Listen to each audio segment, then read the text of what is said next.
नमस्कार, बहुत स्वागत है आपका। मैं हूं आपके साथ मनुराग सक्सेना। ईरान के लिए आज की रात भारी। समंदर में छिपा F-35 से लैस USS अब्राहम लिंकन भूत बनकर वार करेगा समुद्री दैत्य। अमेरिका ईरान के बीच तनाव इस वक्त चरम पर है। पहले तो ईरान में चल रहे विरोध प्रदर्शनों ने दोनों देशों के बीच रिश्ते खराब कर रखे थे। एक वक्त में तो ऐसा लगा था कि अमेरिकी सेना किसी भी वक्त ईरान में घुस जाएगी।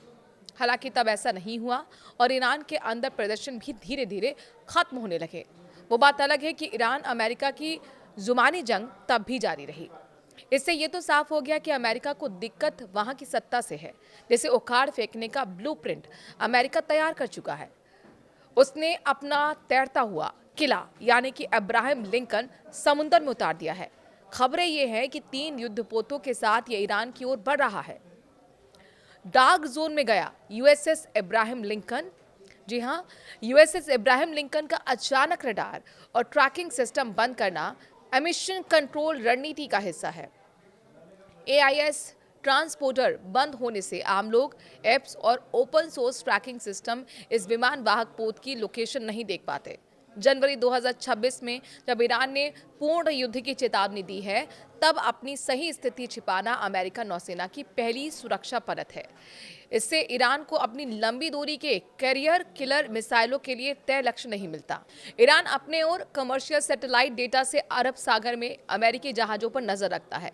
जब जहाज डार्क होता है तो ईरानी सेना को उसकी पहचान और सटीक स्थिति तय करने में कई घंटे लग सकते हैं, जो आधुनिक युद्ध में बहुत बड़ा समय होता है। ये कदम सिर्फ सैन्य नहीं बल्कि मनोवैज्ञानिक दबाव भी है। 26 जनवरी 2026 तक यूएसएस लिंकन बंगाल की खाड़ी और ओमान की खाड़ी के बीच कहीं मौजूद माना जा रहा है, लेकिन ईरान को ये नहीं पता है कि वो तट से कितनी दूरी पर है। डार्क जोन की इस अनिश्चितता के कारण ईरान को अपनी पूरी दक्षिणी तटरेखा पर हाई अलर्ट रखना पड़ता है, जिससे उसके संसाधन और सैनिक थकते हैं। ये बताता है कि अमेरिकी जहाज दूर भी हो सकता है और बहुत पास से हमला करने की स्थिति में भी। इतिहास बताता है कि अमेरिका किसी बड़े सैन्य अभियान से पहले अपने विमान वाहक युद्धपोतों को साइलेंट मोड पर डाल देता है।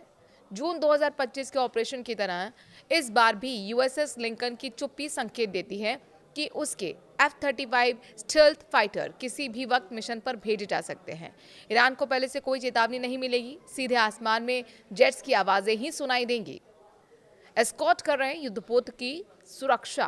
यूएसएस इब्राहिम लिंकन अकेला नहीं चलता, बल्कि उसके साथ पूरा बेड़ा होता है। इसमें कई विध्वंसक युद्धपोत होते हैं जो मिलकर एक स्टील शील्ड बनाते हैं। जब मुख्य जहाज डार्क होता है तो पूरा स्ट्राइक ग्रुप भी इलेक्ट्रॉनिक साइलेंस में चला जाता है। ऐसे में दुश्मन की नावों और पनडुब्बियों के लिए हमला करना कठिन हो जाता है। बाहरी नहीं, electronic warfare. USS Ibrahim Lincoln की ताकत सिर्फ मिसाइलों तक सीमित नहीं है। उसके EA-18G ग्राउलर विमान नेक्स्ट जनरेशन जैमर से लैस हैं, जो ईरान के रडार और संचार सिस्टम को भ्रमित या फिर निष्क्रिय कर सकते हैं। इससे किसी शहर या फिर इलाके में पूरा इलेक्ट्रॉनिक ब्लैकआउट किया जा सकता है, जिससे ईरानी सेना ना तो लक्ष्य साध पाती है और ना ही आपस में सही से संपर्क कर पाती है। यूएसएस इब्राहिम लिंकन एक खुद में पूर्ण युद्ध मशीन है।